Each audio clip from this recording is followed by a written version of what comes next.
Olha só isso aqui comigo. O índice de fundos imobiliários, o IFIX do Brasil, ele vem caindo 2,25% só no último mês. E aí você pode pensar, pô, Felipe, mais 2% é muito pouco. Só que na verdade não. Para o IFIX, quedas assim, elas já são mais relevantes, já que ele é menos volátil do que o mercado de ações. E é justamente com essas quedas, se a gente olha do início do ano para cá, o IFIX ele tá basicamente no 0 a 0, ainda caindo 0,3% enquanto eu gravo esse vídeo. E isso tudo já considerando os dividendos. Só que para gravar, os dividendos de vários fundos imobiliários também estão caindo. É o caso do MXRF11, já tinha falado sobre isso aqui com vocês. Olha essa escadinha descendente que vem acontecendo ali nos dividendos. E o caso do VGHF, que é um fundo similar, que também está com escadinha descendente nesses dividendos e provavelmente vai cair ainda mais. E aí muita gente já começa a questionar. O IFIX dá folga e derrete mais uma semana. Índice pode voltar a dar alegria aos investidores? Ou seja, o que é que está acontecendo com o IFIX? Será que os dividendos vão cair ainda mais? E como é que a gente faz para investir em fundos imobiliários, mesmo num cenário como esse? É isso que eu vou te responder nesse vídeo, mas antes eu quero que você me conta aqui nos comentários. Você já está sentindo no bolso esse dividendo dos fundos imobiliários caírem na sua carteira? Bom, vamos lá. Primeiramente, para a gente entender o que é que está acontecendo com o mercado de fundos imobiliários, eu preciso te lembrar que dentro do mercado dos fundos existe uma grande cratera que separa duas categorias de fundos imobiliários. Os fundos de papel e os fundos de tijolo. Enquanto que esse primeiro, os fundos de papel, eles focam em emprestar dinheiro, ou seja, eles estão muito mais atrelados ao que a gente chama de mercado de crédito no Brasil. O outro foca em realmente ser donos, ter propriedade sobre imóveis para ganhar dinheiro com o aluguel e com a valorização do preço desses imóveis. E aí você pode pensar, pô, Felipe, mas não é tudo fundo imobiliário? Qual é a diferença que isso faz? E eu te respondo que faz toda a diferença do mundo. Isso porque os fundos de papel, eles são diretamente atrelados à Selic e ao IPCA, índices macroeconômicos que a gente tem no país. E para que você veja isso na prática, é só olhar de novo mais para dentro do caso do MXRF11, um dos maiores fundos que a gente tem na bolsa, onde a gente enxerga que 61% da carteira desse fundo está atrelado ao índice de inflação IPCA, com uma taxa de rentabilidade de 7,92. E outros 26% do fundo tem uma taxa de CDI mais 2,7. Ou seja, se o CDI, por exemplo, for 10% em um ano, ele vai ter 10 mais 2,7, 12,7% de rentabilidade. Agora, se o CDI for 2%,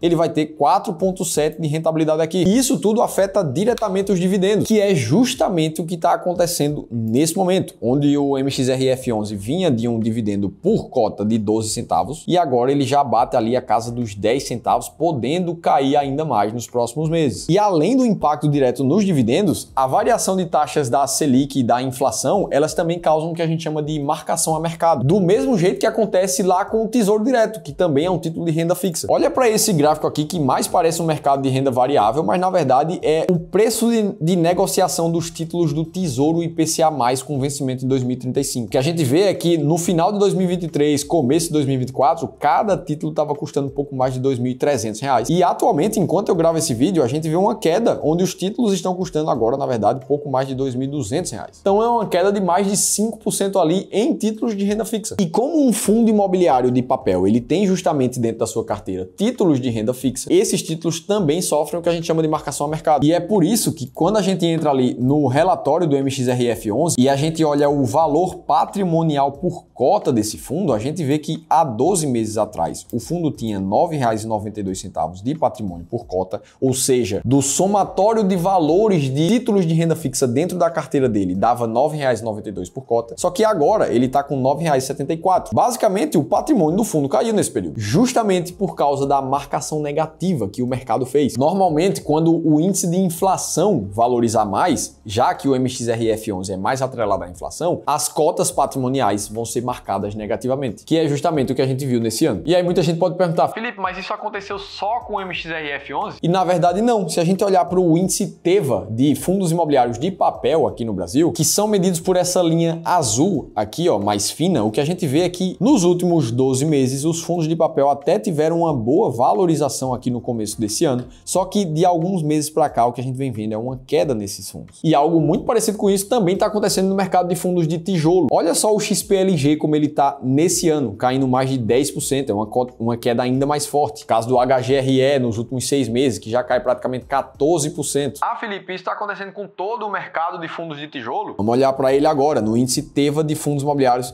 de tijolo. De um ano para cá, o que a gente vê também é essa linha azul, ó, que chegou a ter um valor de 144 aqui no mês de abril de 2024, só que de lá para cá o índice já está valendo 137 pontos, ou seja, demonstrando uma desvalorização bem forte de todo o mercado de fundos de tijolo. Mas tá, fica a pergunta, por que é que isso está acontecendo agora? De 2, 3 meses para cá, os fundos imobiliários começaram a desvalorizar mais forte. E tudo está atrelado às narrativas econômicas que a gente vem vendo no país da gente. Afinal de contas, não precisa a gente voltar muito no tempo, olhar ali para o final de 2023 e o que a gente via era notícias demonstrando fatores que podem fazer os fundos imobiliários dispararem em 2024. Para quem não lembra, no final do ano passado até começo de 2024, a expectativa é que a taxa Selic do nosso país ela tivesse uma queda mais acelerada. E o mercado já começava a precificar esse cenário mais otimista para a Selic, já que a inflação estava mais controlada naquela época. E a Selic e o IFIX, eles costumam ter correlação negativa. Quando um sobe, o outro cai. Basta a gente olhar para esse histórico aqui, ó. Quando a taxa Selic, por exemplo, caiu no período de 2016 até 2019,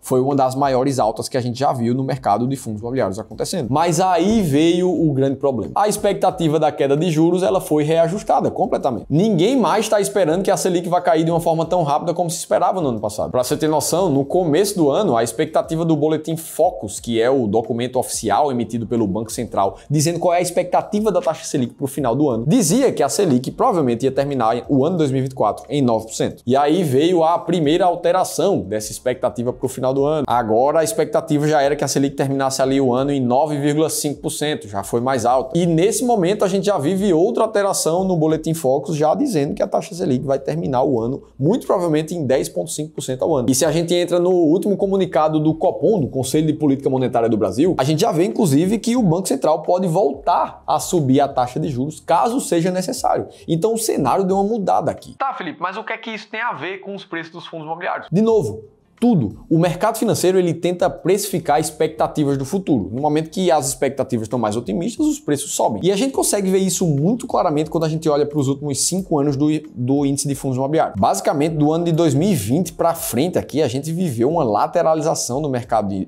de fundos imobiliários. E justamente aqui, quando a gente começou a ter o otimismo sobre a queda da taxa Selic, a gente já viu o índice de fundos imobiliários valorizar pra caramba. Deu uma voltadinha, valorizou novamente. Toda essa alta aqui foi fruto dessa boa expectativa da queda da taxa Selic. O que aconteceu mesmo antes da taxa Selic realmente cair. Quando as expectativas começaram a mudar, a gente tá vendo essa queda aqui agora, que pode se agravar ainda mais a depender de como o cenário vai ficar. E aí, às vezes, eu olho para isso e fico pensando, poxa, deve ser muito difícil para o cara que tenta investir baseado em projeções do futuro. Porque, afinal de contas, o próprio Boletim Focus errou 16 dos últimos 21 anos a projeção da Selic. A gente já pode fazer a conta dos 17, porque esse ano já errou novamente. E o grande problema de se investir com base em projeções é que as narrativas do mercado, elas ficam pessimistas quando o mercado está negativo, quando o mercado caiu muito, e elas ficam muito otimistas quando o mercado está subindo. Basta a gente olhar para esse gráfico aqui que a gente vê isso muito claramente. Essas são as capas da revista Exame, uma das principais aqui do nosso país. E o que a gente vê é que em momentos de queda muito forte da bolsa, as capas da revista são coisas como o Brasil à venda, prepare-se para o pior, o Brasil parou. Em compensação, quando a bolsa está subindo, as narrativas das capas são: o pior já passou, os bons tempos voltaram, ou o ano dos unicórnios. E é justamente nesses momentos que as pessoas passam a comprar ações, fundos imobiliários, quando o mercado subiu, e passam a vender quando o mercado caiu. E é justamente para nos blindar do nosso próprio viés emocional, que quer que a gente compre quando tudo tá bom e venda quando tudo tá ruim, que aqui no Clube do Valor a gente gosta de investir com base em estratégias sistemáticas, que são puramente matemáticas, olham para o que a gente já tem hoje e um resultado testado no passado, para dizer exatamente o que é que a gente tem que comprar, o que é que a gente tem que vender e quando fazer isso. E como investir desse jeito deu um resultado muito positivo no passado, a gente tem plena convicção de que os resultados vão continuar sendo positivos daqui para o futuro. Basta a gente olhar para uma alocação de carteira como essa daqui, ó, que tem 25% sim em fundos imobiliários,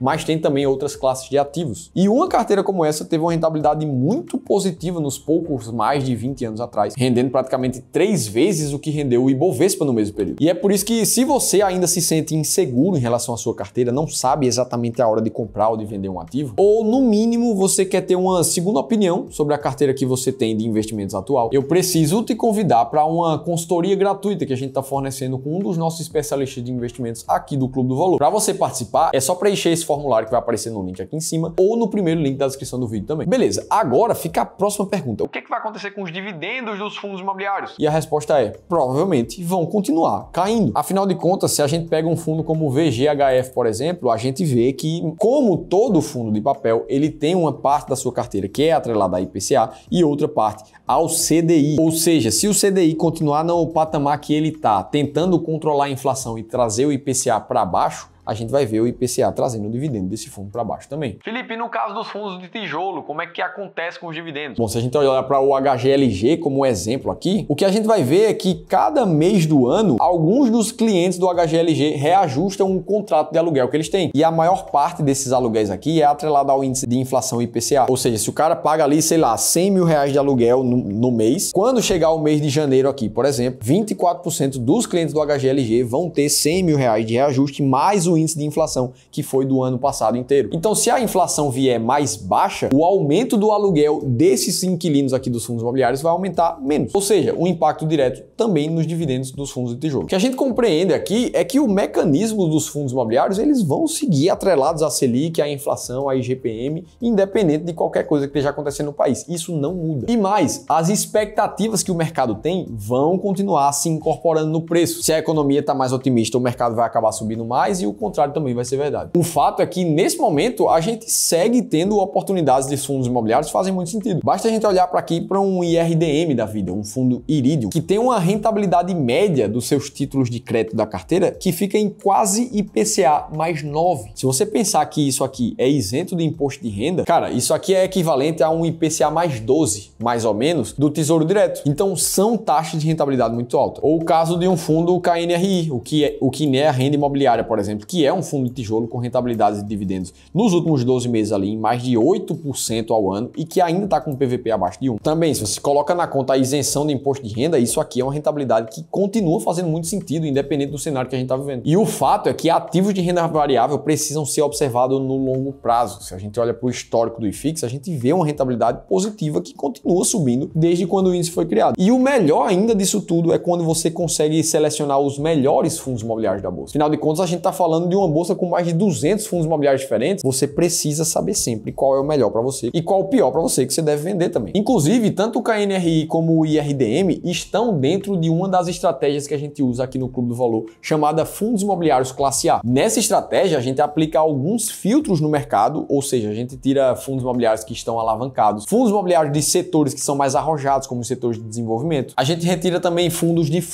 que cobram uma taxa de administração dupla normalmente sobre o investidor. E no fim, a gente busca comprar os fundos mais consolidados do mercado com maior valor de mercado. Esses tendem a ser os fundos mais perenes, que já têm um bom tempo de mercado e um maior patrimônio sob gestão. E essa, inclusive, é uma estratégia de fundos imobiliários que eu nunca tinha trazido aqui no YouTube, porque ela foi criada recentemente. Se você quiser entender um pouco mais sobre essa estratégia de fundos consolidados e mais perenes, eu vou te deixar esse e-book que eu mesmo escrevi para vocês, te ensinando como essa estratégia foi criada e te mostrando 7 dos fundos imobiliários mais consolidados do mercado. Se você quiser conhecer a estratégia de fundos imobiliários classe A, é só clicar nesse link aqui em cima ou no segundo da descrição do vídeo. O download é gratuito. Dito isso, eu te expliquei exatamente o que está acontecendo com o mercado dos fundos imobiliários, inclusive como investir independente do cenário. Agora, se você quiser entender por que é que o Luiz Barsi está comprando ações do Banco Bradesco pela primeira vez, pelo menos que eu ouvi falar, você precisa assistir esse vídeo aqui. Eu te contei tudo por lá. Tô te esperando ali.